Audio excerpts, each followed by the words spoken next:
This episode of the Nerf Herder Council is brought to you by Audible. Visit audibletrial.com/NHC for your 30-day trial and a free audiobook download.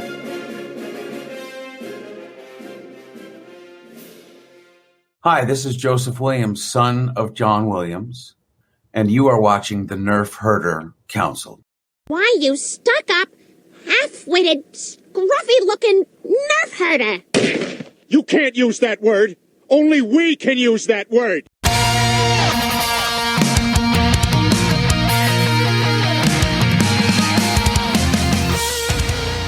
You're tuned in to the Nerf Herder Council, your source for Star Wars opinion, conversation, and debate. Featuring your hosts, JT. Stormtrooper armor deflects everything except Orback hooves. They're like a horse version of Thomas the Tank Engine. AJ.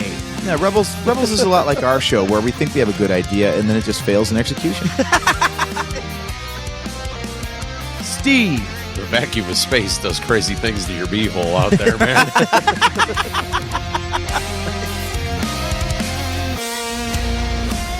On this episode of the Nerf Herder Council, we bring on special guest host Justin Oldham of the Outer Rim Beacon podcast for an in-depth discussion into cosplay, the 501st, and Star Wars Celebration. This is the Nerf Herder Council.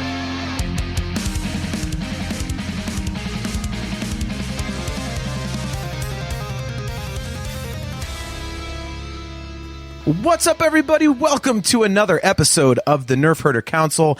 I am your host, JT. We are live on Facebook, YouTube, and Twitch. We're live at those three locations every other Wednesday at 8:15 p.m. Eastern Standard Time. If you'd like to catch video replays of the show, just check out our YouTube channel. And while you are there, do not forget to click the like and subscribe button so that you're notified every single time that we go live, such as shows like tonight or our special WTF Friday shows. If you'd like to download the audio version of the podcast, just Google Nerf Herder Council Podcast, and we are everywhere. We are like a bad penny. We always turn up. And of course, we are sponsored by Audible. Go to audibletrial.com/NHC. I threw myself off there. All right, guys, I blew it already. audibletrial.com/NHC for your 30-day trial and a free audiobook download. And don't forget that you can go get your own customized Nerf Herder Council swag at shop.nerfherdercouncil.com. So let me bring on a couple people that actually can talk on a microphone, Mr. AJ and Mr. Steve. What is up, guys? How about that for a crappy intro? You're better than me, so don't worry about it, man. I threw myself off with that bad penny remark. Yeah. I did chuckle at it, so we'll take that. Cheap laughs better than no laughs, right? Exactly. So, all right. So on this episode, AJ, you had a good idea, man. Celebration is coming up. We are, hard to believe, less than 2 months from Celebration already. It's getting so close. And, you actually made friends with the dude on another Star Wars podcast, and you thought it'd be a good idea to bring him on. He is a co-host of the Outer Rim Beacon podcast. He is also a member of the vaunted 501st Legion. Let's bring him on right now. Our special guest co-host, Mr. Justin Oldham. What's up, man? Thanks for coming on. What's up, everybody? I'm glad to hear it's not just me that butchers the English language in the intros of the podcast. So, it's great. I don't feel so alone anymore. They're starting a group next week. It's for terrible intros. a crappy podcast host support group. Right. Yeah. Usually I get those like right down to the word, man. And I don't know. Something about a bad penny. I'm introduce yourself like it's like AA or something. You raise your hand. And you're like, "Hi, my name's John, and I butcher podcast intros." I messed up last week's show. I'm sorry. Hi, my name's AJ, and I podcast Twitter. Yeah. Hi. It's like a counter. It's been 0x number of days since our last mess up or something like that. And it gets to like 3 and then it's back to 0 again. So you have to get like sabak cards instead of chips for 5 months, 10, whatever. Right. All that stuff. So yeah, glad to be here though. Glad to join. Yeah. thanks a lot for coming on, man. So, like I said, AJ, why don't you take it away, because you actually hooked up with Justin, and I thought it was a good idea that you had, to get him on and kind of, cross pollinate our podcasts, as it were, and really dig into some really cool stuff about cosplaying and celebration and all that kind of stuff. Since again, we are less than 2 months away from heading out to Anaheim, man. I know, excited. Speaking of heading out, what's Steve doing right now? I don't know. I'm trying to fix my microphone. My bad. Well, our buddy Gizmo's checking in. He says, I "Hey love guys, live broadcasting." What's up, Gizmo? Good to see you, man. Thanks for tuning in." Yeah, we went all the way through Friday perfectly fine, and got through 2 minutes here, and my microphone just starts going. So I'm trying to lean over and fix it right now. Nice. Man. All right, so you just gotta hold it the whole time. You just gotta hold it like right here. Yeah, that's probably there we the next, go. Thought there. Hey, I'm back now too. My internet's working. So sorry. Like you were saying, Celebration's coming up, and JT, do you remember 2015 Celebration when I had, what was it, 3 years to get my my ARC Trooper together? Yes. And it was like in the final 3 months, I was like, shit, I got to do this. So I've kind of been sweating the details on my latest kit, the Stormtrooper. And so I posted a message in the Ohio Garrison Academy Facebook group, which is specifically cosplayers and costumers for the 501st, or trying to get into the 501st Legion just in Ohio. And our helpful co-host here chimed in and said that he wouldn't mind talking some shop. So I figured I would bring him on. He knows way more than I do about the 501st. He's been in it longer. And, we could go through, for anyone who doesn't know what the 501st is and what the organization's all about, or how to even get into cosplay. I figured that was a good topic to bring on tonight. Yeah, sure. So Justin, why don't you give us a little bit of your background? Yeah. So, I've only been in 501st for a handful of years now, probably 2018, I think 2019, somewhere in there. So it's been a couple years, but done a couple events, mostly in Central Ohio. It gets a little hard when you have, 2 kids.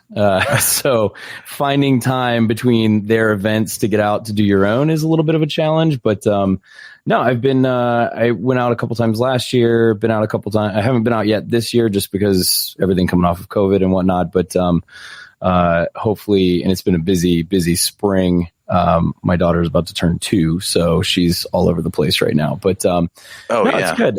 Got into it because love Star Wars, loved collecting. I'm a huge collector, so my collection is pretty massive. And at that point, I was like, well, what's cooler than collecting Stormtroopers? Being one. So that's ultimately what got me into it. And I was at Celebration in 2015 in Anaheim. That was actually the first one that I went to, and just walking around and taking pictures with some of the costumers there. I was like, I've got to do this. And I'm 43. So for me, it was like, it's now or never. Like, I don't want to wait any longer to try to get into this. So, I kind of made the jump, and I started researching a lot of research. I actually bought, my first kit it's a Shadow Trooper from Anovos, and it's actually still being worked on. It's I got to the legs. I have blocked Anovos from my memory. Yeah, it was I got in on the pre-orders, which was great because it was super cheap for a kit when they rolled out, and I actually got it about a year later after I had ordered it. And then they had all their problems. And then, but then I kind of started working on a TIE pilot in the interim. I was like, all right, what's my second choice? And TIE pilot, being a TIE pilot, like a TIE interceptor pilot, was like super cool to me. So that was my second choice. So I started researching that, and I figured out what I needed to get into, and different kits that you could get. And I found a great kit. I got it at a good deal. So I did that. I put it together. I started actually as a TIE reserve. I got that approved. And then once I had my kit done, I did the TIE. It's actually in a Return of the Jedi TIE pilot. So it's got the third hose coming around the side magnetically into the back. So that was, once I got that done, I submitted that and got that cleared. So now I've got 2.5 kits, 2 approved, and then a half of another one that's persistently. What do I want to say? Like always in motion, I guess. The the Stormtrooper kit is. So, but yeah, so that's how I got into it. It's been great. I enjoy doing it. It's bad guys doing good, and we get out. We do a lot of events. We do walks. We do races.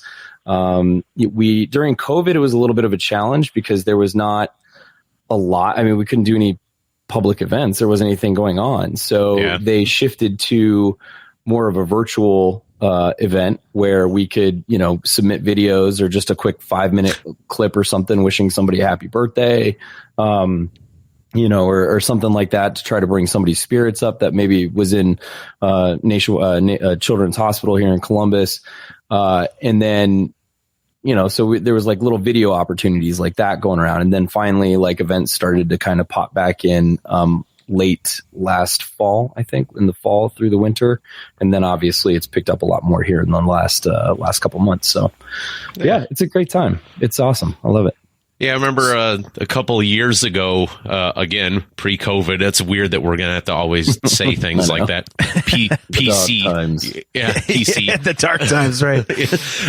We went to downtown Cleveland for the Autism Speaks walk because my son is diagnosed, and there was a local 501st there that had maybe like 6 characters or something. I just remember my son having absolutely nothing to do with Chewbacca. He saw him from a distance and he's like, nah. I'm good here. Yeah, exactly. There's kids that are like that are just deathly afraid and don't want to come near you. There's others that just think you're the coolest thing since sliced bread, and they'll walk up and like, they'll poke your blaster and like, is that real? And that kind of stuff. And it's great. Like I've got my TIE pilot and the trooper helmet both have. I've got a kit from Tramp. It's a company in the UK. They do the ICOM Acres boxes, but they do a remote microphone that has the clicks and the pops that you get, the static pops right from the communicators. Oh, yeah. So normally I'll turn that on, and for the TIE pilot, it's in the back piece there. So, but I turn it on and I walk around, and it's great because I'll have a child or somebody come up and ask me a question, and I'll reply, and they'll hear it through the box, and then they'll get the and they're like, whoa. They're like, okay, that's like legit. And I'm like, yeah, it takes time. I don't mess around with that stuff. But, everybody can do it a different way. It's however you want to do it. Fan kits, I strongly recommend because it's hot in there. But yeah, you can do it at any age. You can do it. Actually, one of the guys on the last troop I did, he's been doing it, I think, since he was like 15. He's been in it like 15 years. Like he's been in it for a really long time. One of the Mando Mercs, but he's been doing it for a really long time, and super cool costume, and a little jealous he got into it that early and I didn't, so I should have done it earlier, but it's expensive. So, well, I mean, JT's got scout armor. It'll be done by the time you're 65, 66-ish or something. I'm doing so badly at mine, Justin. It's like I've had it for a few years, and I'm just it's not so much that I don't want to do it. It's that I'm terrified of ruining it. It's my first one, and I got the elbow pieces and the knee pads, and working on the chest plate. But that belt, like, you have to get these really precise cuts to get the belt through it, and the helmet comes in 2 pieces. And I have to like Bondo it together and sand it. And the other part of it is, yeah. Well, the other problem is that I have an unusually large head, and I like every helmet I've ever tried to fit in, it hasn't worked so well. Okay. So you turn your head sideways, and there's like a gap between the front and the back of the helmet that you have to fill. I remember I think it was the last Celebration. I bought one of the Black Series TK helmets, and I'm trying to get it on. I'm like, what the heck? So I go and I adjust the straps in the helmet, and I had to adjust it to the largest setting it was, and I put it on, and everyone's like, oh, that looks fine. You're good. I'm like, yeah, except for my nose is right here. The eyes were still up here. It was ridiculous. I don't think that's exclusive to you, though, bud. Like, this thing back here, like, when this thing's on my head, my eyes are somewhere around here. Like I'm looking sideways. I have like peripheral vision and nothing in front of me. It's just the way the thing is built. We've officially figured out why stormtroopers can't hit. Look at that. This is just one solid piece. I have no control over the size of this thing. Yeah. So, yep. Yeah, sometimes you just got to make do with what you got. Yeah, the TIE pilots, I mean, it's a huge helmet. Same thing with the AT driver helmet. They're huge helmets. So there's a lot of excess room in there. And actually, if you put it on and you just have like foam in there and you do this, it's like you look like a Funko Pop and your head just kind of bobbles. Sure. So I've got basically a construction helmet liner in there with the like turn buckle thing in the back, so like you can cinch it down on your head. So when I put it on, I move like this, it actually like moves with my head. So when I can see out the eyes, which is great. That's step number one. But number two is when you turn your head, like if I look this way, the helmet doesn't stay over here and then I can't see anything. But there's so many different ways that you can do helmets. There's a guy that makes actually like foam padded inserts that are painted in custom. He actually has a lot of clone ones too, that you can just, double Velcro them in there and like pop it on. When you look at it from like, if you're looking at the inside, looks just like a real helmet. Like it's all padded. It's got the kits and everything. There you go. See, plenty of room in those JT's armor right there. Good Lord, man. There you go. That's gonna be John at Celebration in a couple months. I got it, guys. Yeah. We're good. It'll be me in the front because the box is sticking out to accommodate my belly. The fat guy belly. What I love is there's also the George Lucas cosplayer behind him. I didn't even notice that. That one always cracks me up. I was looking at the guy like he's clearly wearing like shorts over the costume. Have you? So you said your first celebration, Justin, was 15. Yeah. So have you seen the guy that walks around that he looks like George Lucas? Mm-hmm. He's like that tall guy. Oh yeah. God, we were in Orlando the one year and I saw that guy. It was a couple days before, I think it was like the Tuesday of celebration. It was, a couple days before. And I was like, dude, can I get my picture taken with you? He said, yeah, sure. And I posted it on Facebook and I'm like, oh my God, guys, I met George Lucas. And all my friends who weren't like hardcore nerds, they were like, that's the coolest thing ever. That's totally George Lucas. And it's like, that's so worth it, man. So I mean, so you've got 2.5 kits, you said. Obviously, the half kit, with the TK. First of all, I am surprised you got the Anovos kit because I'm sure you're aware they've had a ton of problems. AJ had to get a refund. It was like 2 years. Yeah, that was a saga. He ordered that kit in 1995. That's why he finally got the damn thing. Yep, exactly. JT, I'm not actually trying to remember at this point. So was it 2012 Celebration or 15 Celebration where Anovos had the booth? And I got all excited, because, you're walking around with a wad of cash. And I slapped down the deposit. It was Orlando. It was 17.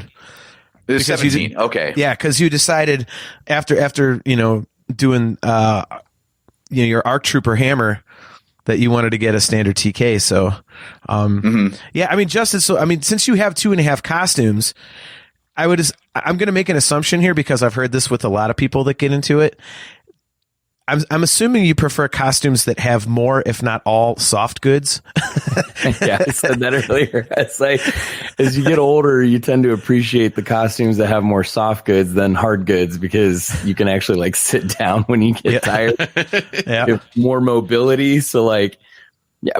I'm not going to lie. Like, I played sports my whole life. So when I bend down and like get on a knee on the ground to talk to somebody, it gets a little harder to get back up. And so the soft goods kind of help enable that. Whereas in the TK, I get down, I'm like, okay, this is a little more of a challenge to get up. So, but no, I appreciate the soft goods, ones a lot because I think they look really good. I kind of like the mix of the two. I like the ICAT driver is really cool. The tank driver, I'd love to do that one. I'm actually trying to figure out how to 3D print that right now. I've bought a 3D printer. So wow. Other problem with cosplaying is you start to print, or you start to go, oh, what else can I do? And I bought a 3D printer and now I'm like, ooh, I can print this. And I've got one of the guys on our show, Kyle, he's looking to do an Old Man Rex. Oh, so yeah. 2 DC-17 blasters on that was actually like one of the first prints I did. It came out great. He's working on his helmet right now. The only thing he's got to do is his armor. And the rest of it's pretty simple because, I mean, he's got the beard. He's got the bald head. He's like this. He's like perfect old man Rex. So he's ready to go. So, but yeah, so I printed 2 DC-17s. I'm going to try to get into a couple others. There's a guy here in Columbus that actually printed me a DLT-19. So I put that, he printed me the kit. I put it together, painted it up, turned out pretty good. I got it in like 2 pieces where I can like detach it and put it back together. So that's awesome. Yeah. Nice. The tripod, the bipod legs on the front work. Yeah, it's really cool. It's really cool. I tried to get it to where I would do, okay, what if I do lights and sound on this and like really make it legit? And I'm like, no, I can't do that. Then now I'm just getting expensive. So, Yeah. but yeah, you're right. Costuming is trial and error. And the biggest thing that I try to tell people like that ask me about it or want to get into it is I'm like, you have to not be afraid to make a mistake. That's the biggest thing. You're going to make a mistake at some point. It's just, can you fix it? How do you fix it?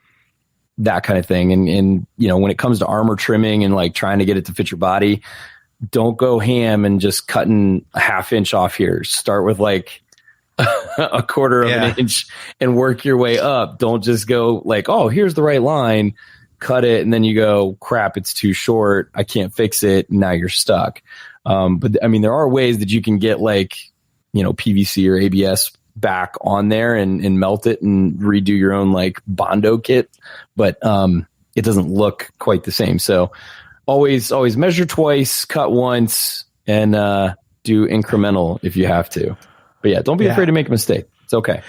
I've had that issue with mine. Like I thought I got my pieces perfectly, and then thankfully I erred on the side of caution, like you said, because now I'm looking at it. I bought a Biker Scout that's about 2 feet tall. It's kind of like a reference. I got it for like $5 in Chicago at Celebration. I was like, oh, this would be perfect to have on my table. And I noticed that like I left flash around all my pieces, but I mean, it looks perfect, but it's like because I was afraid of, cutting too deeply into the material. So, do you have a recommended tool for actually cutting this stuff? Cause I know we've used like box cutters for that kind of thing, or do you have something that works better, like tin snips or something, or a combination of things? Lexan scissors. If you could just go on Amazon, look up Lexan scissors. Okay. They're super short. They're about this big, but they're great for trimming PVC, ABS, plastic. Okay. They make them in straight and in curved. So like if you've got, a curved angle on your armor and you're trying to like get into like it arches up like this and you're trying to get in there, you can use these curved ones to kind of come up and go around on the curves of armor. The regular straight ones are great for just long edge pieces. But they work great. I mean, it's like tin snips. It just goes through it like butter. You can use that. The other thing I use is a Dremel. You have to be a little bit more careful with that because if you slip and if you've got it too high of a speed and you slip off and you hit your armor somewhere else, you can, quickly like put a hole through it or, but just the little sanding, the little round, I don't know what you get, like the little round sanding pieces that you can stick in a Dremel. Those work great. Okay. But yeah, but that allows you a more precise, like, hey, I'm just going to eyeball this, take a little bit off, try to re-level it out. If you take the Shadow Trooper is great because it's all black armor. So if I hold it up to a white computer screen like this, I can clearly see if there's like a lump or something in my armor. Yeah. So I can easily just kind of Dremel it down, or even just a regular LED light. I can just Dremel it down, level it out, and it cleans it up really, really well. White armor is a little bit trickier because you got to hold it to something dark to where you can see maybe that little striation of the line. But yeah, I mean, there's a bunch of different tools out there. Exactos are good, like in the initial cuts, like if you're just scoring, I usually say do that. Once you score it enough, you can almost bend it and snap it if it's a straight piece. Yeah. You just have to be careful with that you don't like not score it all the way and like you bend it over and now it's like warping or bending a corner of something. But yeah. And the biggest thing is, like I said, don't cut too short. You cut too short on something, right? And then you try to put it together. Like your Scout helmet should lift up in the front, right?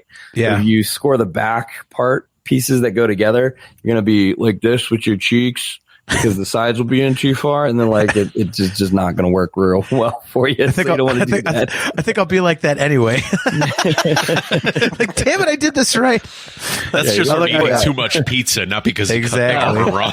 Right? Nice. Our buddy, Dude, I've got that problem right now, actually. our buddy Kale I've got that problem McLeish is. Oops, sorry, I was going to say Sorry, our buddy Kale McLeish is tuned in from Australia. Says that settles it. After I finish this episode, I go for my first walk, and then I'm watching the Battle of Camino again. Yeah, because I've got the super obscure ARC trooper that all he does is go. He's just hiding up there and like, no, don't shoot, and that's it. But I live. I'm the one surviving ARC trooper. Everybody else gets it. Yeah. So when you walk around Celebration with your armor on, you don't talk to anybody. You just put your hand up and keep it moving along. That's like I've always said, like when I finish my armor, when I finally get it to Celebration, I'm just going to be the biker scout from Return of the Jedi that goes, hey! And so that's all I'm going to say to anybody. Like, can I have a picture taken with you? Hey! Like,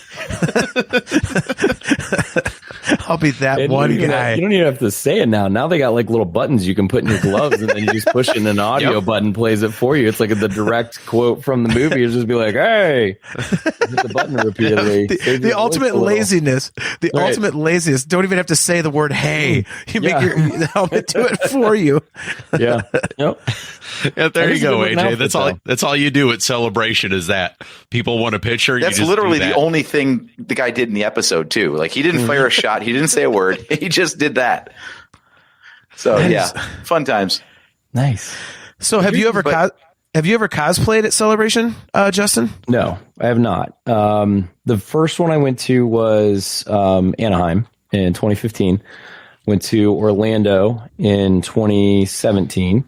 Went to Chicago in 2019, which I probably could have done that one because at least it's within driving distance. I wouldn't have had to have shipped anything, but and then obviously this year we'll be back in Anaheim. But no, I've not cosplayed. I'm probably this year I'm probably going to do just what do they call it? Like Disney bounding.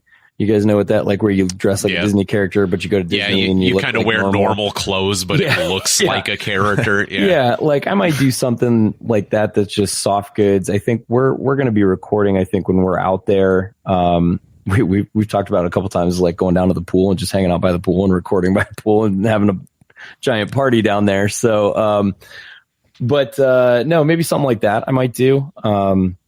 And just do that. But I it's hard because I enjoy Celebration so much. I love walking around. I love seeing the people. I've been fortunate. I got to meet Filoni one in 2017. I got to meet him. And then we saw him again in 2019 in Chicago. So I love walking around and seeing the people in the costumes and the events and actually just partaking in it versus, hey, I got to be in a costume or doing the costume and representing the group. So quote unquote working while you're there a little bit. Yeah, exactly. So I did actually, though, there was in 2017 down in Orlando, I have a Old Republic Jedi from it's just a standard Old Republic Jedi that I had started. And I wore that in 2017 in Orlando. It was hot as all get out, just walking around inside. Yeah. But it wasn't, at that point, it wasn't approved yet. So it was kind of like a precursor to what I was working on. And then when I got back, luckily my wife's, my mother-in-law is just a great seamstress, and she was able to like take up the things that I needed to fix. And get it resubmitted. So I actually have that one approved in Rebel Legion as well. So, I have not cosplayed in that one. Just it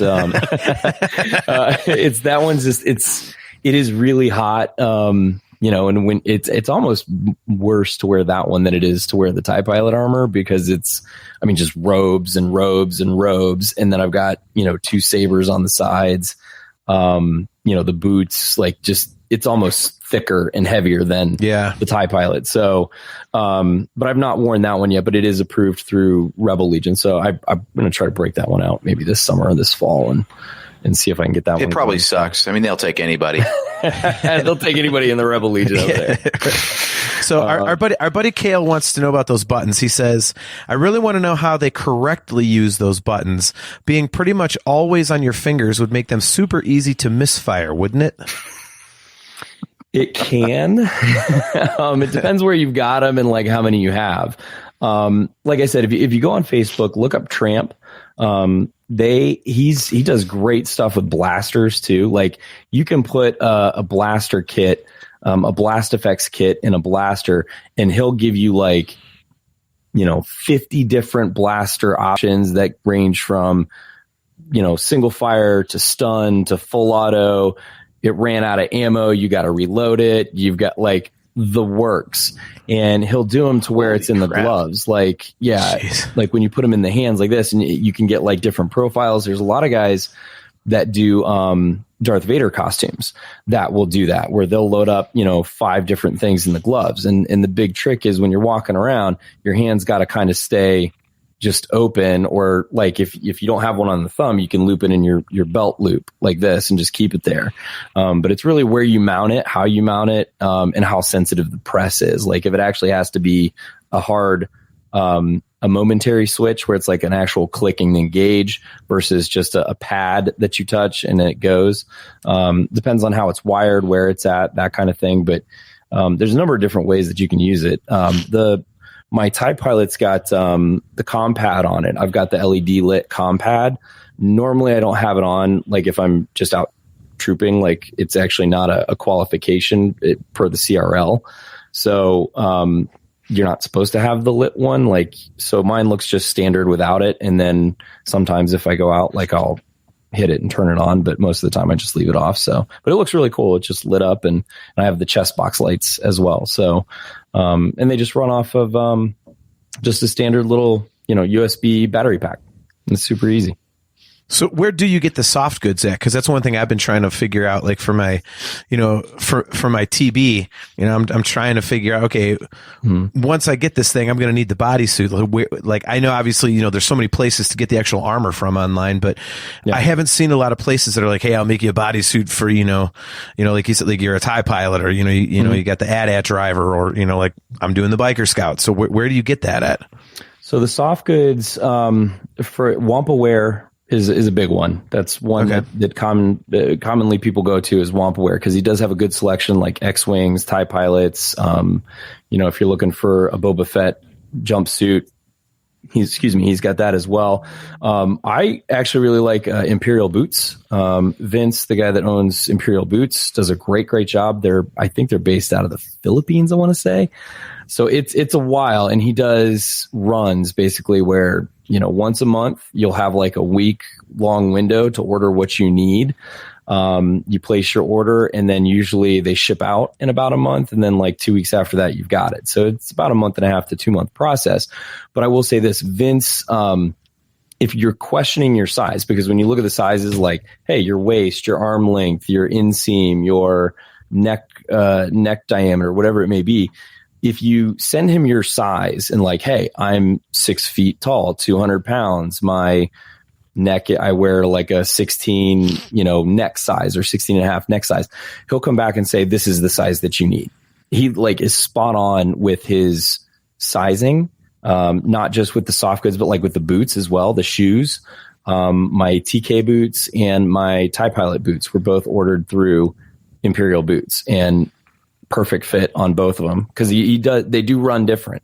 Your biker scout boots, your TK boots, your TIE Pilot boots. If you're doing a Hux, those boots are different. Just whatever you're doing, they are all a little bit different in the sole and how they fit. So it's a good idea to just email him, message him. He'll hit you back within 2 days, give you the right size, and you're good to go. And he does run specials on his site.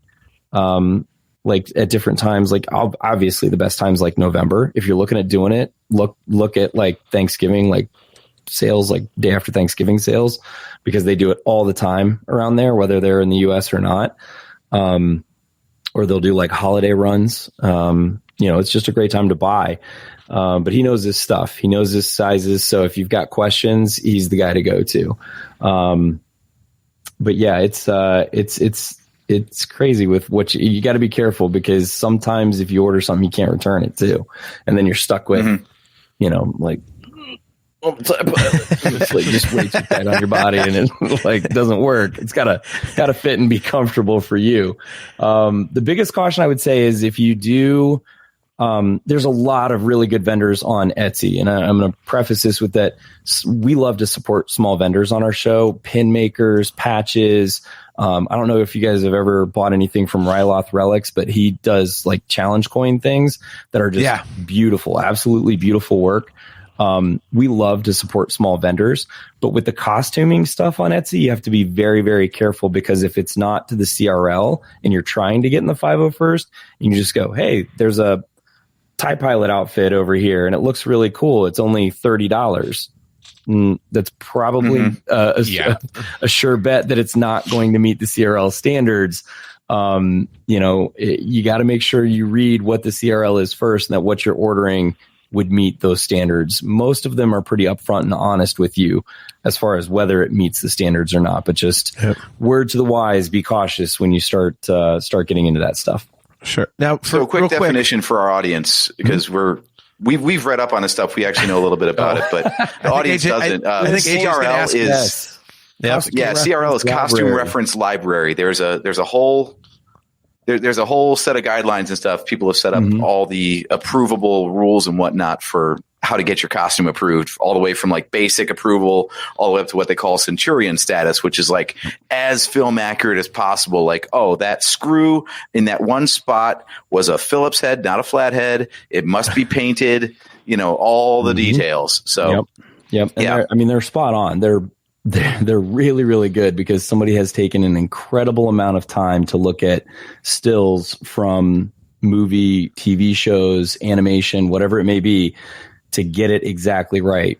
Color hues, you're right. If it's a screw versus a snap, all that kind of stuff. But the costume reference library is big, but it's narrowed down. Like if you're looking like, hey, Clone Trooper, you can click on Clone Trooper and it'll pull up, Captain Rex Phase 1, Captain Rex Phase 2, Captain Rex Clone Wars, Captain Rex Rebels, because they are all different.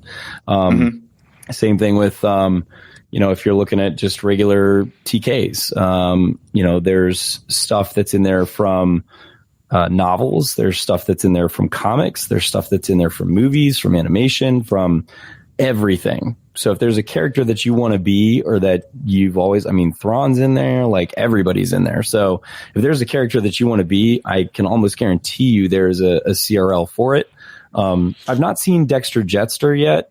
For some reason, I don't know why. I'm really hoping somebody puts that together and like shows up at Celebration as a Dexter Jetster. I'd just be like, oh, that's super cool. Like, what the heck? That's the cool thing about it. This whole thing is all fan driven, right? So like, yes, now it's kind of codified a little bit, but it's all fan driven. So if you are the first one doing the costume, you're kind of writing the rules as you go. And then it's up to other members to say, yeah, that looks right. Let's make that a rule. So yeah, if someone wants to be the Dexter Jetster stand and just go hog on it, they could write the costume guidelines. Yeah, I love the obscure characters like in Star Wars that never get any like time. We talked about this on the show. In the background, when the twins show up in the Book of Boba Fett, there is I can't even remember the species it was, but there's like an alien werewolf girl wearing like a bikini. I saw that on your show. Yeah. It's the funniest, most obscure thing I have ever seen. And I'm just like, can somebody please put that together and show up at Celebration? Because I think that'd be the coolest. It'd be hot because it's just wear like fur all over you. But it's super cool. Like I love background aliens. I saw in Chicago, we were in the store. We were waiting in line to go in the store because it had dwindled down after the 8-9 hour wait on day one that it was. This was like day 3. So we went in to kind of, pick over the leftovers. But there was somebody in there with a really, really good Greedo costume in there. And I was just like, oh, this is so cool. I was like, can I get a picture? And he's like, yeah, it's fine. I was like, dude, it makes me happy every time I see it. Like, it doesn't matter. I appreciate good costumes, and I don't care. Like for me, I don't care who you are or what you are. Like if if there's dudes that go as prisoners with jobs, Leia, there's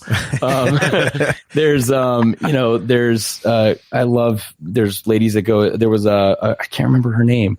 She did a great Dagobah Luke at Chicago, Celebration Chicago, and I can't think of her name, but she's actually really big in the cosplay industry. And but it was great. She had the little stuffed Yoda on her back and the little backpack thing, and it was super cool. So it gives people an opportunity to do something that they wouldn't normally get to do, and can kind of step out of their comfort zone and be something that they've always wanted to be, which is what's cool for me. Like, I'm like, hey, I don't have to like just collect stormtroopers anymore, or collect TIE pilots anymore. I get to be one now. Yep. Like I found a maker on Etsy that has like I don't know what it is. It's like a plastic engraved thing, and like it has like a handle on it, and there's a battery in it with an LED. So when you like push it, it like lights up. And I've got a little TIE Interceptor picture on there with my TI ID on there, and like, hey, this is my ship. Like, and it's like you just get yourself in the role. So like if I'm out and about and I see a kid and I'm like, hey, have you seen my ship somewhere? And they're like, no. And I'm like, it looks like this. And they're like, holy crap. Like, and it's the static pops and stuff like that. And they, I've got the blaster on the side, and they're just like, holy crap. I'm like in that world. It's just like going to Batu. You're like in that world now. And all of a sudden you forget where you're at. And it's the coolest thing, especially when you see kids light up and get happy about it. And, even adults, I had, there was a couple adults at the last one that I did that were just like, man, that is so cool. And I'm like, thank you. So yeah, we went to, that's how I got suckered in. Yeah. I mean, I went to too many celebrations. I was like, this is too cool. I've got to get in on this. Yeah. Yeah. Like I said, we went to, do it. I was going to say, AJ and I went to Cincinnati in December to see the Cincinnati Philharmonic do, they played Return of the Jedi on the screen, but the orchestra actually played the soundtrack. It was really cool. And out in the lobby, they had just a handful of people cosplaying. Mm-hmm. But one of them, they had some biker scouts with a speeder bike. And, I've been to every celebration starting in 2010. This will be my 6th one in a row. So I've seen my share of biker scouts, but I was still like, oh, I got to get a picture. Yeah. It doesn't matter where. You got to do it. I think one of my favorite original costumes I saw might have been the very first one I ever saw. We walked into our first celebration, and the very first costume I saw was a fat guy. He was dressed up as Peter Griffin Han Solo. Yes. I mean, he had shaved. Oh my God. He shaves his facial hair at the chin into the Peter Griffin butt chin. Yep. Like, and he's got the glasses with the half. Oh my God. I couldn't even believe it. I'm like, this is going to be the experience of a lifetime. Yep. Like, I think in 2015, we were walking around, and I think I saw like the best Gamorrean guard I've ever, like, I had never seen, like somebody dressed as a Gamorrean guard before. Like, that was actually like my first big con, I would say, to go to. And I was invited by my buddy Kyle, and, I was just like floored. I was like, it was huge. Like, he looked like a real Gamorrean guard, and he had the pig noises. I don't know where it was coming from, but whether it was the fingertips or not, but, he was making the squeals and walking around and like he was talking. And I was just like, this is the coolest thing ever. I have to get into this. The very first one that I wanted to do, that I loved, and it's still one of my favorite costumes, is the Jedi Temple Guard, from Clone Wars. That was actually my favorite. I like that one. That outfit looks super cool to me. And then to see them again in Rebels, like a scaled down version where it's more like a jumpsuit, but now you could see the back of the helmet, and he's wearing like a full helmet that went around his head, and you could detach the faceplate. I was like, oh, that is so cool. And I still haven't seen it yet. Like, at least I haven't checked the costume reference library for it, but that's one that I would love to do, is like, just more the scaled down version. I started to put together some of this stuff for the other one, but I couldn't, it was just so expensive and it was hard to do. I am not the best. I'm not a seam.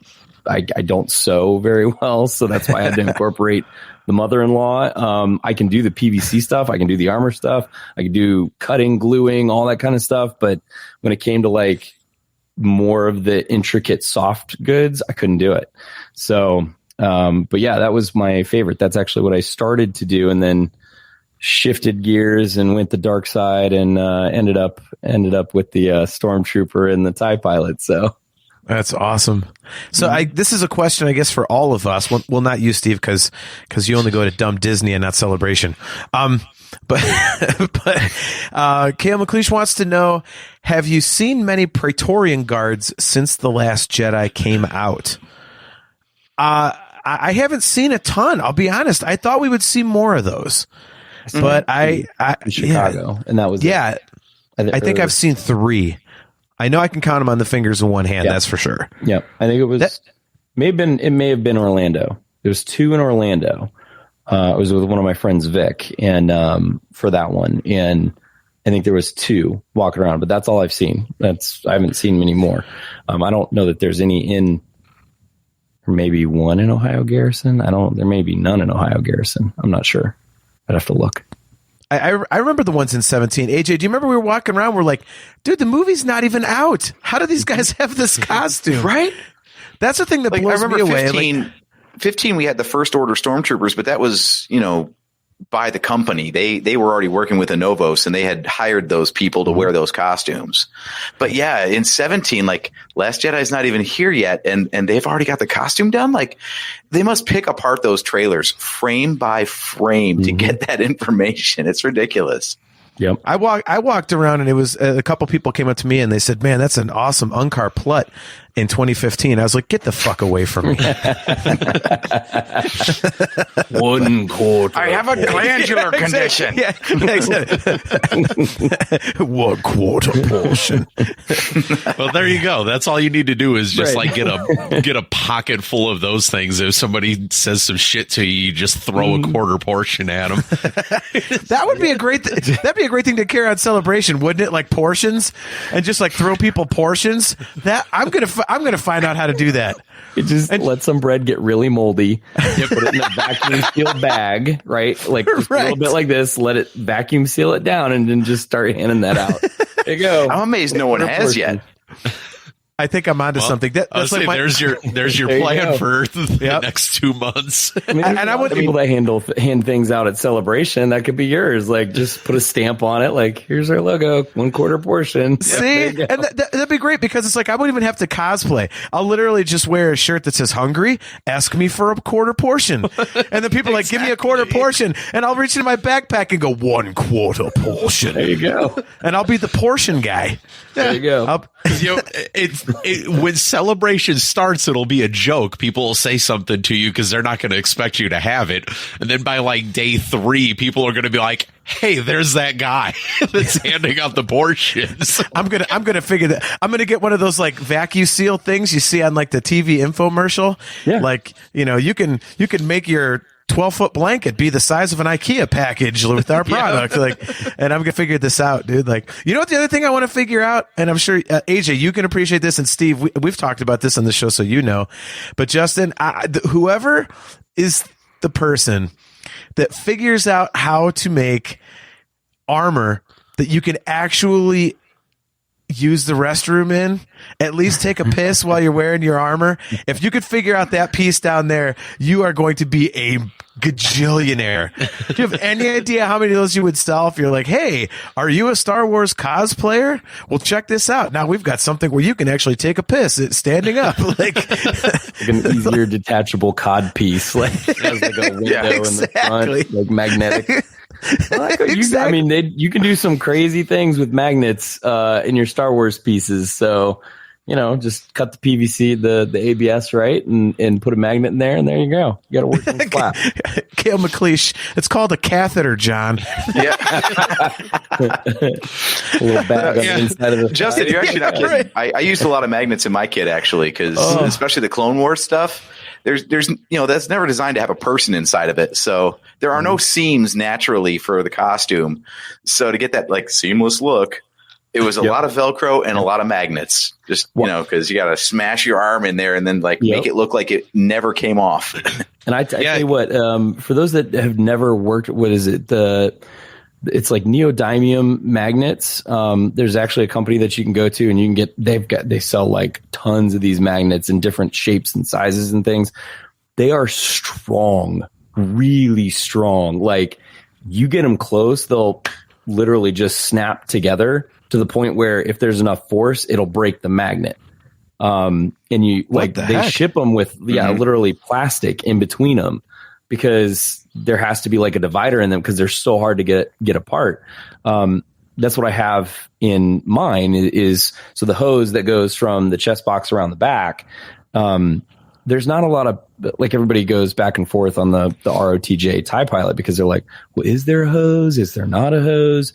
Where was the hose? Oh, it's just tucked into the belt. Well, a lot of guys I'm like, well, I'm not going to walk around with this thing tucked into my belt. It doesn't really look like it does anything. So a lot of guys will take it, and it's just dryer tube. That's all that piece is just dryer tube with a rubber elbow on the end. That's where you hide your catheter. Yeah, exactly. Just run the tube and down the back. There you go. But I ordered these magnets because I put one in the piece of the elbow that goes to the back of the chest box, the back piece, and then I put the other one on the back side of it. So it just it's so strong, it just sits in there. But when I want to take it off, I can actually slide it, detach it, and then get my armor up over top of my head. And then my hoses are magnetic as well, so they detach from the chest down here, not the actual helmet itself, but I can detach from here and then pull the helmet completely off, because a lot of times you know they're just stuck in there, so people will go like this and they kind of you look awkward, here's my TIE Pilot, and your hoses are still attached. So I designed it where I could magnetically take the helmet fully off, the chest off, and it makes it much, much easier to maneuver. So, but they're strong magnets. It's crazy. Buddy of mine, when they were in town the other weekend, he pulled them apart and they snapped back together. He was like, oh shit. I was like, yeah. I've given myself blood blisters that way. You'll lose a finger if you're not careful. So, but they're really, really strong. So, but you can order all different kinds of shapes and sizes for your costumes. I use them in the DLT-19 in the two parts. So when I put it together, there's a male slot and a female slot, and then there's magnets in there that goes click like this just to keep it together. That's pretty cool. So in terms of you brought up something interesting here. Gizmo said, in terms of the bathroom thing, Gizmo says Tony Stark figured it out. What you didn't see in that scene was the urine running out of the foot underneath the arm. Right. That's what you missed. He went, but But you brought up something interesting there. You were talking about the Return of the Jedi TIE Pilot and where does the hose go? Mm-hmm. We're going for film accuracy here, right? Mm-hmm. But there's got to be some wiggle room in this, right? Because in universe, the tube actually did something and, went to a backpack or whatever, but the actual on-set costume didn't. So which way have you been in any of those conversations? When you're trying to figure out what counts as official? Do you go with the way the movie prop costume was made, or do you go with the in-universe version of what they were intending to imply? I go with there is a group out there that will, and it just kind of loops around pretty regularly. Hey, here's a new still that just came out, or here's a still that we found that shows it on the back. Most of them show it in the looped in the belt.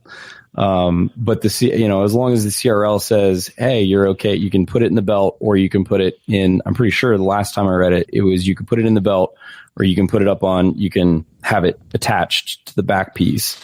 And they were okay with either one, because there is not a clear, way to do it, a right way or a wrong way to do it. So I think that's why they're, in that case, they're more acceptable, because there's not really a clear way that somebody has done it, or it was on screen.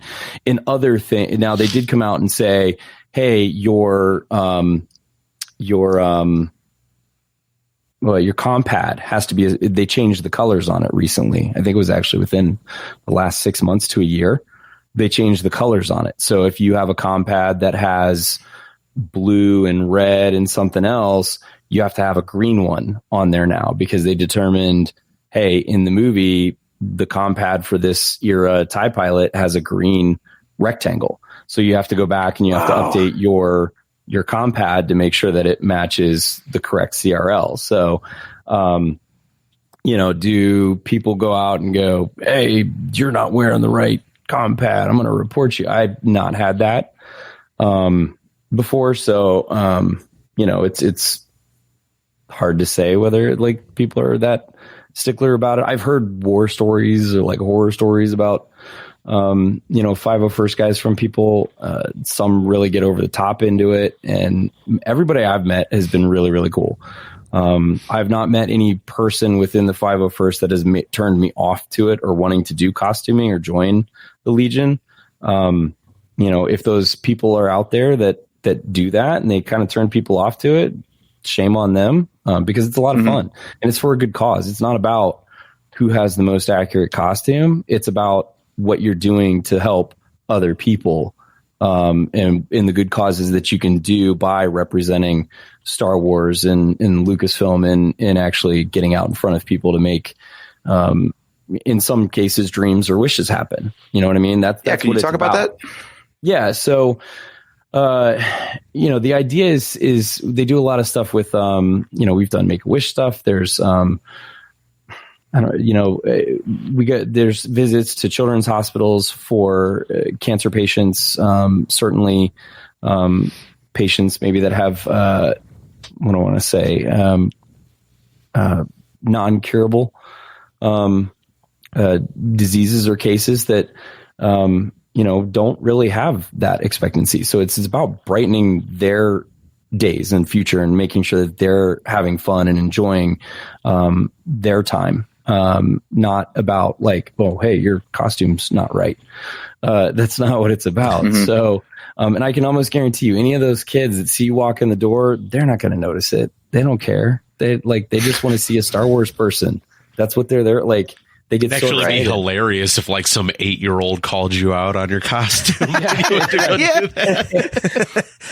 think we're lucky, Steve, that your son is not huge into Star Wars like you are, because he's the sort that would probably be like knowing every last thing about that costume. Be like, wait a minute, that's supposed to be a red button, not a blue button. Yeah, his sticking to attention with autism and all that, he would absolutely be that kid. 100%. Excuse me, that is not a DC 15 with your clone armor. That is an E11. Yeah. That's an incorrect blaster, sir.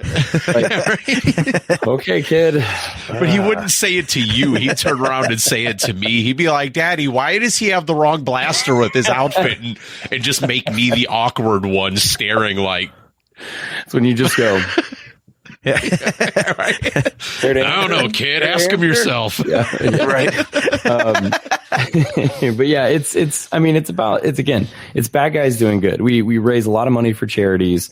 We get out there. We try to, I'm not going to lie. Like if I go out costuming, like if somebody asks me about my costume and how I made it and how I did it, they're like, "Oh, that's so cool. I wish I could do that." And I'm like, do it. Like, why wish? Make it happen. Like, you can do it. And there's ways to get into it, like relatively inexpensive ways to get into it. Like I said, my first one was the TIE Reserve. It's basically all soft goods. It's your flight suit, your boots, your belt. You don't even have to carry a blaster. It's your belt, your hat, and that's it. Like, and you're good.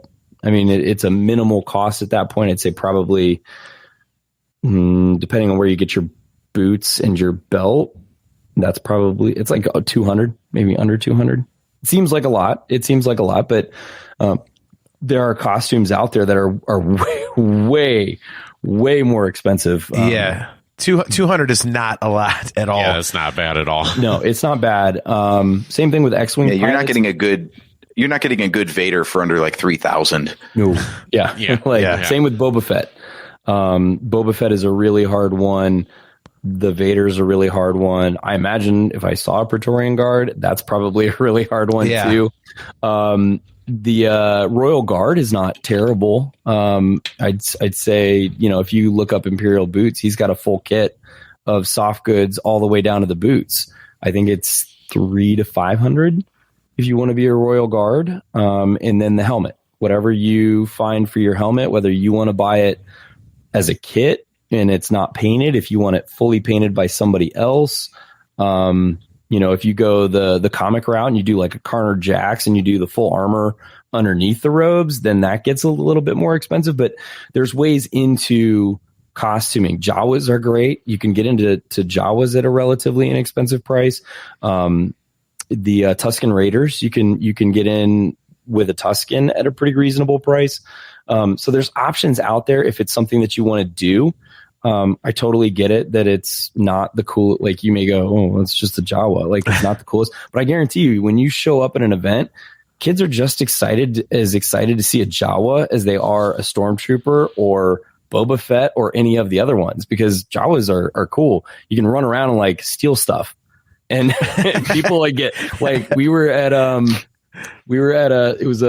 in the fall of last year, we were at a food drive. It was a food drive and a or a pet show, pet expo thing. And the Jawas were running over, stealing the canned goods and like running away. And it was fun because like people were getting into it. And so you can have fun with it and people have fun with it. So don't think that you got to go all in and, I got to be, Jedi Knight Luke Skywalker, which again is all soft goods for the most part, except for a belt, a lightsaber, and boots. You're good. And you don't have to have blonde hair. You don't have to have a wig. You just get the costume done. You're good to go. So it would be awesome to do like a character that never ever speaks and make a voice for it. Like, like you said, like the Royal Guard, like people come, oh, that's great. Can I have a picture? Oh yeah. Just come stand right over here. Let's come over here and get a picture. Like, is that what they sound like? Oh, yeah. If you go on George Lucas Encyclopedia, it's exactly what they sound like. Just totally make up some horrific voice and people, what the F is that? Like, yeah. Holy crud. I always thought it'd be cool to see somebody goes Boar Gullet. That would be like just some giant slug going around. Like, right. I think one of the coolest things I saw, speaking of cosplaying, I don't know if you saw this before, but Daughtry, the musician, he went to one of the celebrations. I want to say it was Anaheim, but he went as Darth Maul.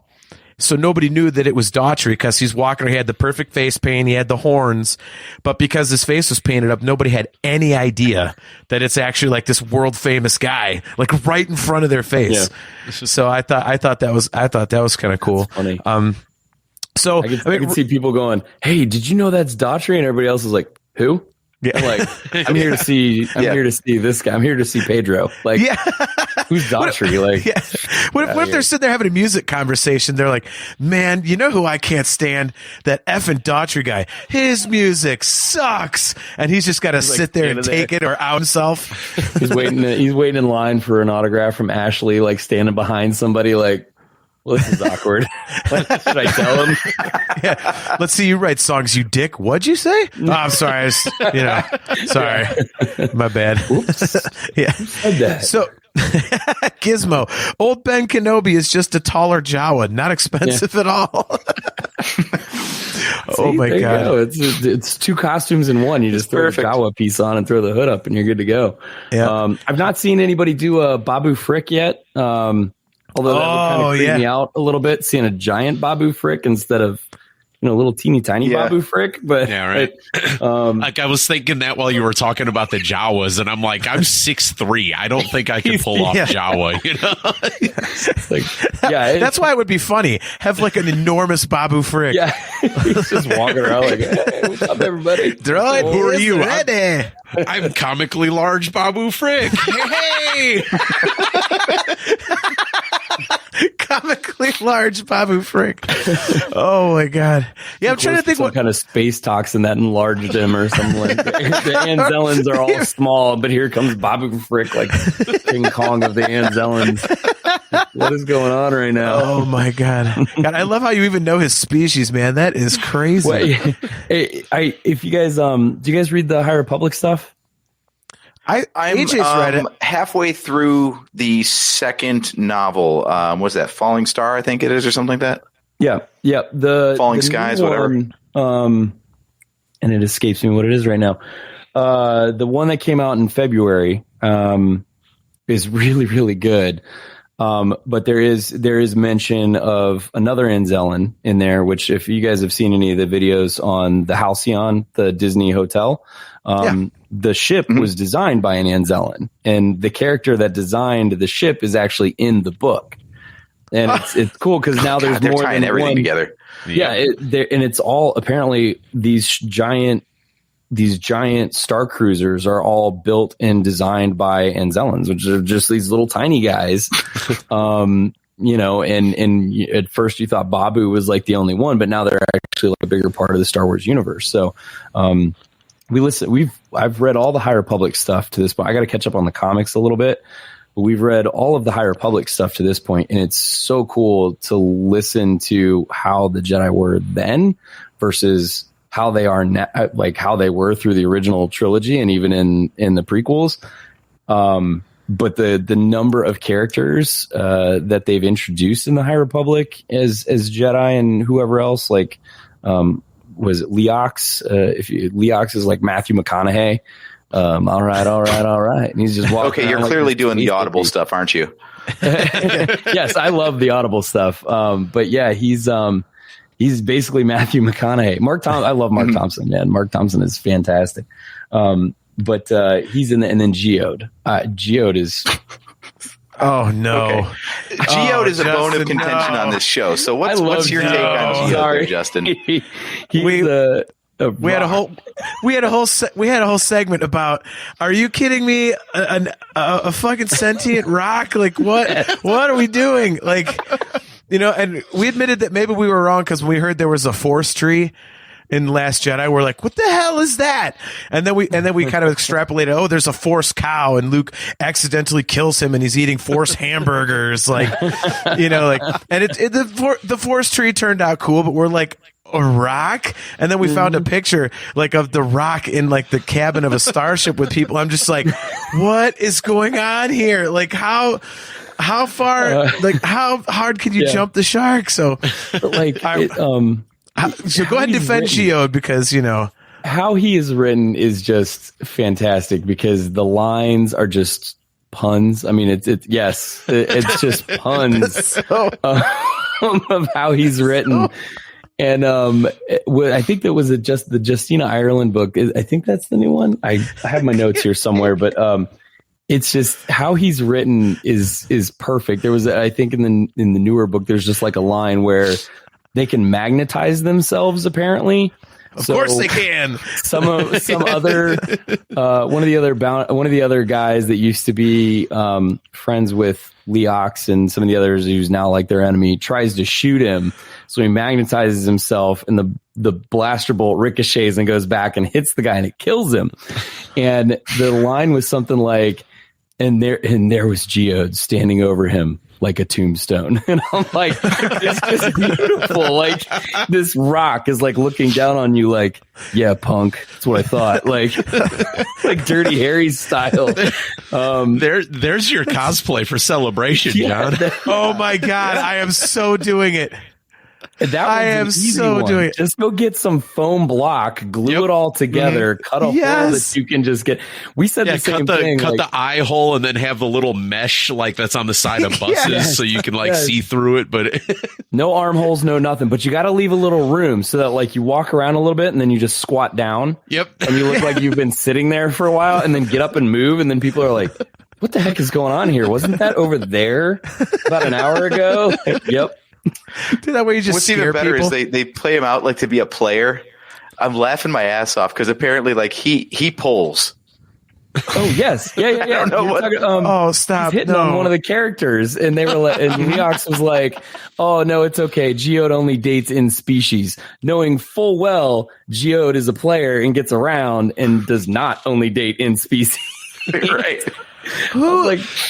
This is fantastic. Yeah, John, while you're cosplaying as Geode, you can just start bumping into the back of like a Twi'lek or something like that while you're at Celebration, and nobody will really know that it's basically sexual assault. You just find a Garth Whip cosplayer.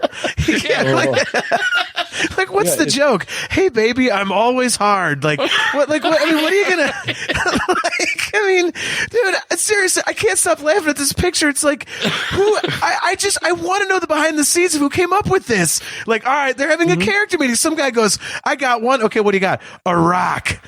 And nobody in the room went, get the fuck out of this meeting. Like they went, that's kind of good. Like, and then you know what? Sit on that. We'll come back to that one. It's like yeah, did you guys ever see Revenge of the Nerds with Ogre? He's like, what if CAT really spelled dog? And you're like, this is the guy that created Geode in the writing room. Like, exactly. But no, I mean, I think it's a great character. Like, it's just well written, and it is. You wouldn't think that it's an inanimate object for us, but in the Star Wars universe, it's a sentient being that moves and does things, and which is great because it just reinforces that the whole Star Wars mantra of like you can't judge a book by its cover, and there's a myriad of nobody ever, like, people either love Jar Jar or they hate Jar Jar, but there's a myriad of examples of Jar Jar being a blundering fool, but yet in some cases he actually comes through and kind of saves the day in some ways, like because of, his unassuming presence and who he is. And it just adds to that, oh my gosh, here's this rock. Oh wait, he's going to magnetize himself and fire back a bullet and save the day. And it's crazy. It's crazy.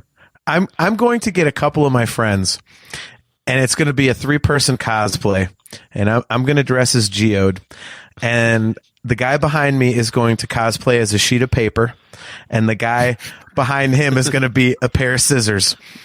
And so people are going to be like, did those guys really dress up at a Star Wars convention as rock, paper, scissors? But the true fans will know, holy shit, that's Geode. Mm-hmm. And I will Geode always wins. And see, you could write the CRL on Geode. I was just going to say that. I'm like, don't forget that you will basically be 501st because you'll be the bar for the Geode cosplay at that point. So my number, like, it's like you got TK like 42821 or something. I'll be G1.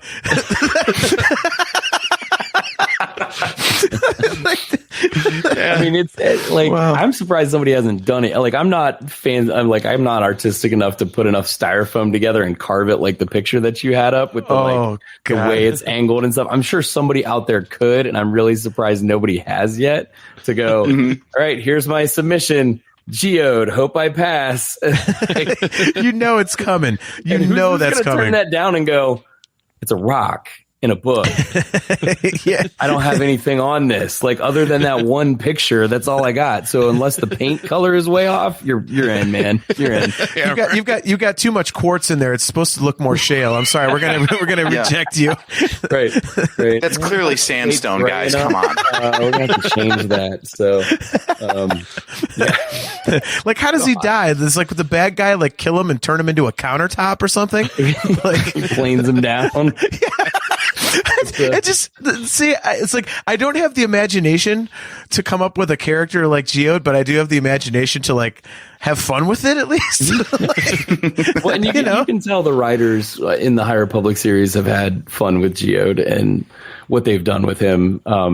It's just a funny character. Like, I don't know what it is, the draw is, but he's entertaining to me anyway. So, but the whole High Republic stuff has been great so far, and it's fun to get a different perspective on the Jedi, and we were all a little skeptical at first, like, who's worse than the Sith, and you got the Nihil, and I'm still kind of on the fence, like, are they actually worse than the Sith? Like, they're pretty bad dudes, but it's interesting. It's a different time period, and the next phase that comes out, I think, shifts back over to, like, even before them.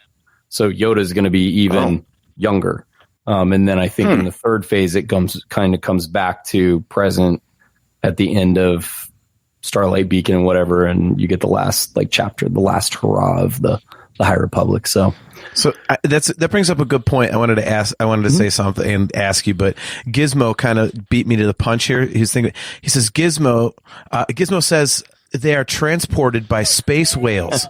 Oh yeah. Stop Yes, stop with the damn Purgles, man. Don't you do Purgles? it, Gizmo. We have a guest host on here. He doesn't need to hear me absolutely lose my mind over Purgles again. Yeah, the space whales that can jump to light speed and time travel, whatever else. I and it's funny because it's like Star Wars. It's space wizards. It's magic. It's mysticism. It's all of this stuff. And like, we look at. I think it's easy because we look at Lord of the Rings, right? And we go, this stuff was already pre-done in a book. We've read it. We know this is what the rings do. We know these are elves exist. They have magic. We know dwarves exist, right? They're really good at fighting, hard to kill. Like, we know all those things, right? In Star Wars, we had 4, 5, and 6 with a bunch of gaps in it. And then they've kind of like, here's the prequels and here's, we had the space wizards, but here's the prequels and here's the, now we get the sequel trilogy and we're learning about different force powers other than just, convincing people with your mind to do things. Right. And in the High Republic, you're getting even more of that, like new force powers in the High Republic novels that we haven't seen.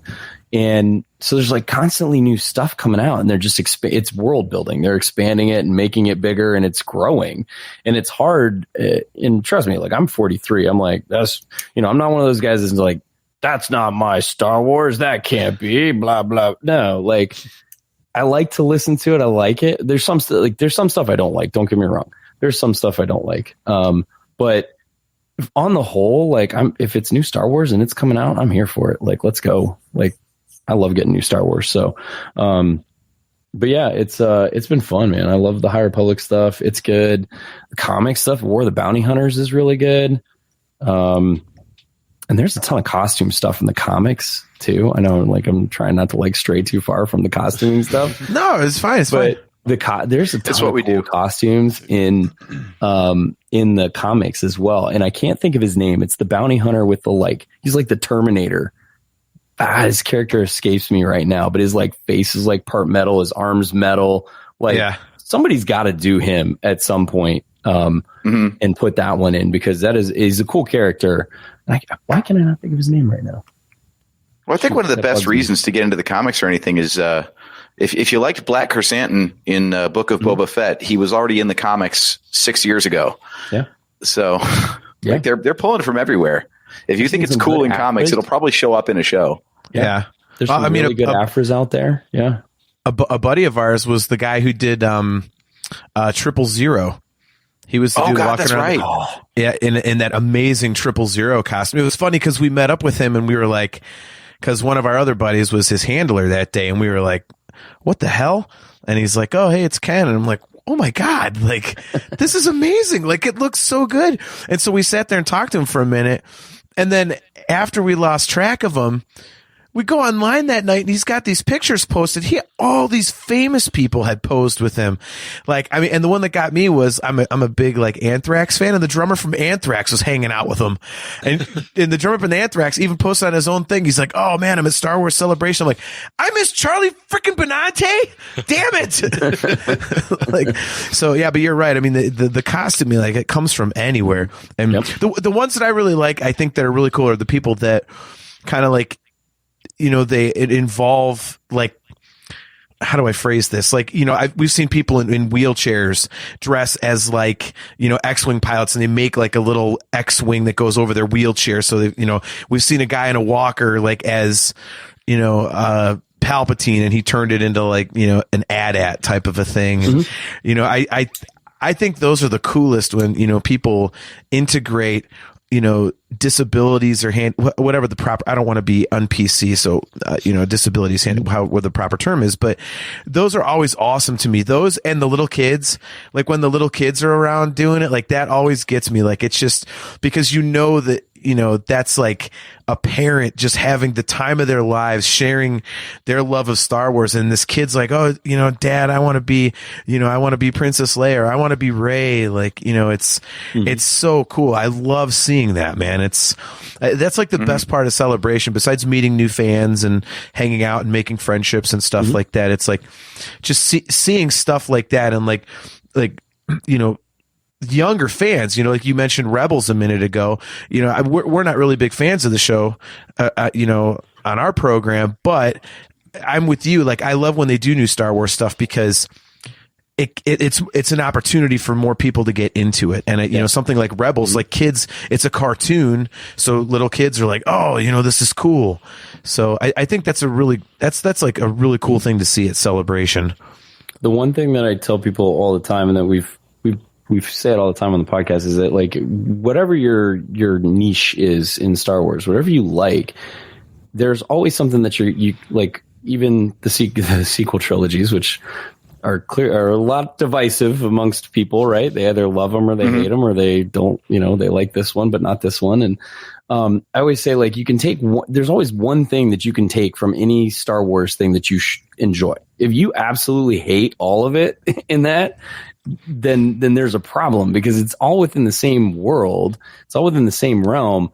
There's got to be something that you can take away. If you're a vehicles guy, if you're a costume guy, if you're an Imperial guy, if you're a Jedi guy, if you're a smuggler person, if you're, if you're just into nature and plant life or sand, like there's worlds out there that have those things. Or rocks. Yeah. Like, if you're a fan of rocks, yeah. Right, there's something for everybody in the Star Wars world. It doesn't matter. So like, you could watch a movie and go, I absolutely hated that movie, but I did like this. Like, yeah. I mean, don't get me wrong. Like my first memories of Star Wars were Empire Strikes Back, with when they're on Hoth and they pull up the binoculars and you see the giant the AT-AT Walker foot just taking a stomp down, and it's like, you're like, what is this? And then they zoom back and it's just this massive 4-legged thing walking in the snow, and you're like, what is that? And I can watch Last Jedi and I go, and it's not my favorite. Like, the last two movies in the sequel trilogy were not my favorite, but I can watch The Last Jedi and go, dude, that MT6 is badass. Like, that Gorilla thing is Walker, cool. Look, the big Gorilla Walker. I'm like, that thing's freaking cool. Like, here, how can we improve on the AT-AT? Make it bigger and make it more imposing and harder to like knock down. And I'm like, for me, I'm like, that thing's cool. There was a lot of the costuming in Rise of Skywalker when they were on, it's the Sith fleet, the costumes on the decks, like the bright red helmets with the stark black costumes, were just super cool to see. So for me, I'm like, there's something I can find usually anywhere that I like and enjoy, and go, yeah, that was actually pretty cool. I enjoyed that part. So, but yeah, there's definitely stuff that I don't like and stuff that I don't enjoy, but there's most of the time I can find at least something I enjoy in all of it. So, yeah, I think we've always said that, like, even stuff that we don't like, it's good that it's there because it could open up, you know, doors to something that we may enjoy. Yeah. So, I mean, you never know. You never know what's coming. So we'll get out of here in a minute. Justin, thank you so much for coming on. Yeah. I do have another major question for you, but we have our first ever Twitch question. So the Fire Rises 2 wants to know what your favorite Star Wars movie is. And actually, since Fire Rises might not have seen it before, we'll give ours real quick. No reasoning, but my favorite is Revenge of the Sith. What about yours, Steve? Empire. Bad guys win at the end. It's always Empire. AJ. Return of the Jedi. All right, Justin. And you can justify yours. It's Empire for me, and it's just because of that. That was a lot of my first memories was that Hoth scene, and it stood out to me so much. I mean, the snow troopers coming in with that E-Web blaster, setting it up, like, oh, we're getting serious now. Like, it's like they're like this, right? And I'm just like, okay, this is cool. But the story that went with Empire was my favorite. I would say this though, Revenge of the Sith is probably my second. That opening battle scene in Revenge of the Sith with the ETA-2s flying over with Anakin and Obi-Wan, and you don't get any dialogue. You just get that boom, boom, boom. And then the music, and like they're just flying through. That is one of the best opening scenes of any of the movies out there. And that is that is what you would envision Star Wars to be like, where it's just this massive battle. And we didn't Clone Wars filled in a big gap of that, got more into that in the animated series. But as far as movies go, that opening, like I still get goosebumps right now thinking about that opening. But Empire for me is my favorite. So. Yeah, that to your point, the opening scene of Revenge of the Sith, I'll never forget sitting in the theater from the midnight movie in 2005 with AJ. And, you mentioned, the ships coming in, and when they dive over the top of that Star Destroyer, you're just like, and the scene, you're like, what is this? Yeah. Oh my God. Like it expanded. Yeah. You were like, they're just flying over a ship. This is cool. And they kind of like do this maneuver and they come up over the top and down. And then there's just like 20 other ships hanging out down there and fighters everywhere, and you're just holding onto your armrest like this, like, oh, okay. Yep. Like this is what's going on. But yes, that was probably my favorite opening of any of them. So the Fire Rises 2 actually agrees with us. He says, I'm in my 20s. Well, welcome to the show, man. Appreciate you checking it out, by the way. Mm-hmm. He says, I think Empire Strikes Back is the best. My favorite guilty pleasure is Revenge of the Sith, and my favorite Disney movie is Rogue One. You have good taste, my friend. That's all I can say. Rogue One is really good. Yeah, so new friend of the show Solo, for sure. Like, it wasn't my favorite, but like Solo, as far as just a fast-paced, fun adventure, like it was cool. Like, for me, I was like growing up, I never needed I didn't want to know what the Kessel Run was. I still don't really want to know what the Kessel Run was, right? Because we always imagine what it was. Like, that's Han Solo. I mean, the Kessel Run, 12 parsecs. Like, what is it? What is the Kessel Run? And then we got Solo, and they're like, oh, here's the Kessel Run. I'm like, oh, well, that wasn't what I thought it was going to be. Okay, sure. So, see, I liked how they did explain that stuff, but it wasn't like super obvious. It wasn't, because I was picturing the Kessel Run. He's just like goes into hyperspace. He's got extra engines on the damn thing or something, but no, it was some crazy route through, all this other thing. And I just thought that movie was brilliant the way they explained everything. And, we've been on record as saying, even little things like, the DL-44, where it's actually like a rifle, and he just takes, the long parts off and throws it to him. It's like, oh, he got his gun. Like, Han Solo. It's like, even that, like as cheesy as it is, it's cool. Like the things they chose not to explain were pretty cool. So when you get the character development of Han Solo, like why he is who he is, and when you see him in A New Hope, because he got backstabbed and he got his heart broken. Like I'd probably be the same way if that happened to me, but that's why we learn who Han is. But well, AJ, I think you had a question, and then I have a question, and we'll let Justin go since we've taken up a lot of his time already. Hey, I could talk Star Wars for hours, so we got to have you on again and get into the movies now that we're really on we'll just have like a round table and just totally go off, man. But I was just gonna say, Justin, man, with like we haven't directly talked Star Wars, you and I, like we just talked over Facebook and then got on the show.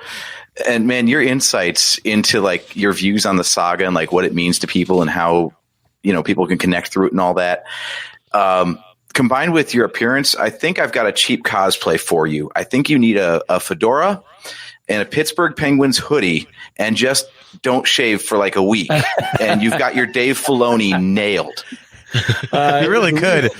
You really could. I've thought about it a couple times, is just doing the beard. I've going on like 3 days now, but I do have a nice little salt and pepper coming in here.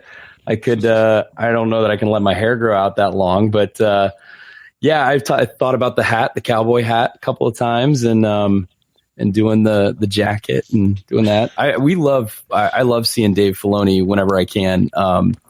He's got such a good storytelling mind, and we had an opportunity to meet him at the Orlando one in 2017?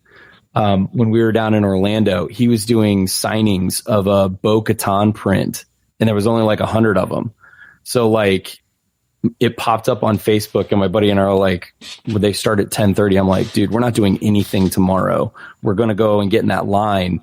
We're going to stand there from the time that we get there at like 8 a.m. or 7 a.m. or whatever it is.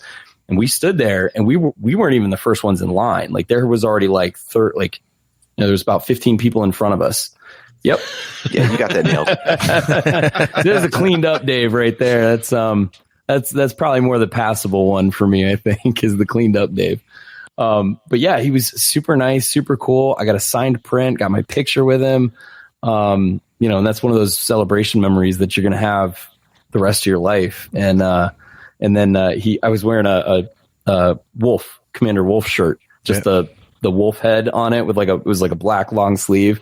And my buddy and I he was walking like behind the main stage area in Chicago. And, we were like, oh, hey, Dave. And he like stops and he looks, he's like, oh, and he just, he pointed like this. My buddy got a picture of it. Not me in the picture, but it's me he's pointing at with the shirt. And I was like, that's cool. So, but see, on our show, we actually hate him. Oh, do you? Because we're Cleveland Browns. We're Cleveland Brown fans, and he's a Pittsburgh guy. So F Dave Filoni. Mm-hmm. I'm just kidding. In hockey, and he created Fergles. So I'm not even don't get me wrong. I'll cheer for the CBJ because they're in Columbus. But before they even existed, I grew up a Rangers fan. So for hockey, that's my team. Yep. So before we jump out of here, man, first of all, thank you so much for coming on. Yeah. If you're into it, we definitely would like to have you back on. And like I say, let's dig into the movies together. I mean, that man, you're right. I could have kept going for a couple hours once we got into that. But the one thing that we did not touch on, we did not get into your podcast. So why don't you tell us all about your show? And then, plug anything you would like so that people can go find you guys, on the Outer Rim Beacon. Yep. We are the Outer Rim Beacon. You can find us anywhere on social media, Facebook, Twitter, Instagram, and any of those. We do during normally like the TV stuff, we'll do like live streams on Friday nights. So if they release it Wednesday, we'll jump on and do like a live stream on a Friday night, and just kind of chat about it. We try to stay away from spoilery stuff. So we won't like get on, talk about it right away before people have had a chance to view it. Sure. We like to think that the podcast is pretty family friendly. So if you've got kids and you want them to check out Star Wars stuff, you can have them join the show.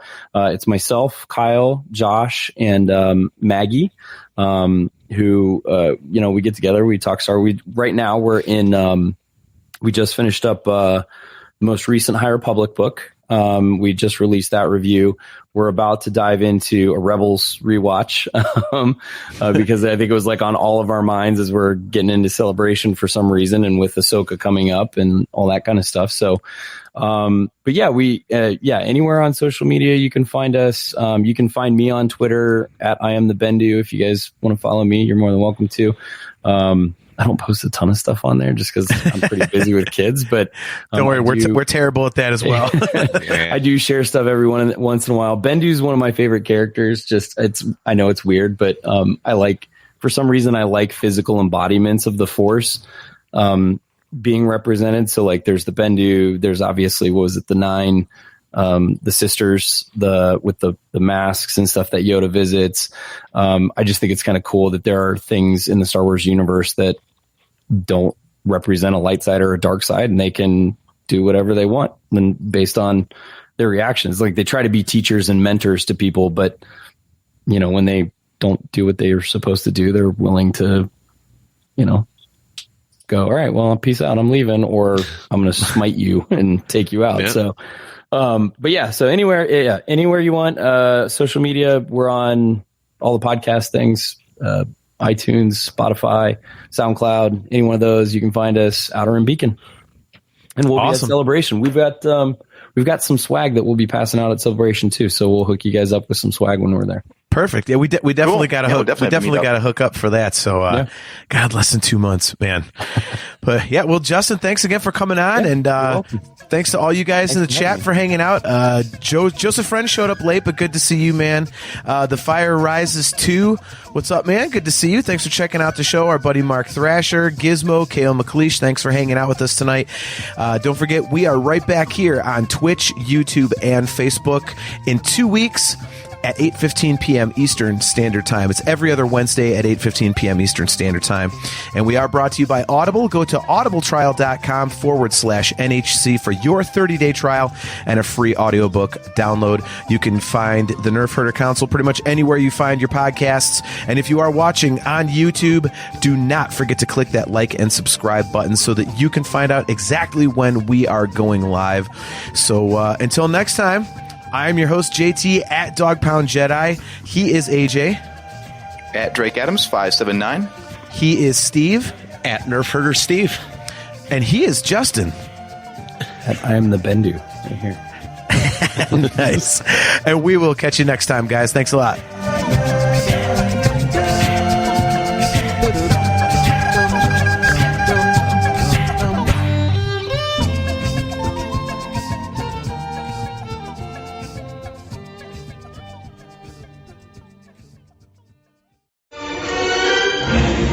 This bucket of bolts is never gonna get us past that blockade. This bucket's got a few surprises left in her. Plus, me and Chewie are on it. Ain't that right, Chewie? Hell yeah, you my Nerf herder. You my Nerf herder.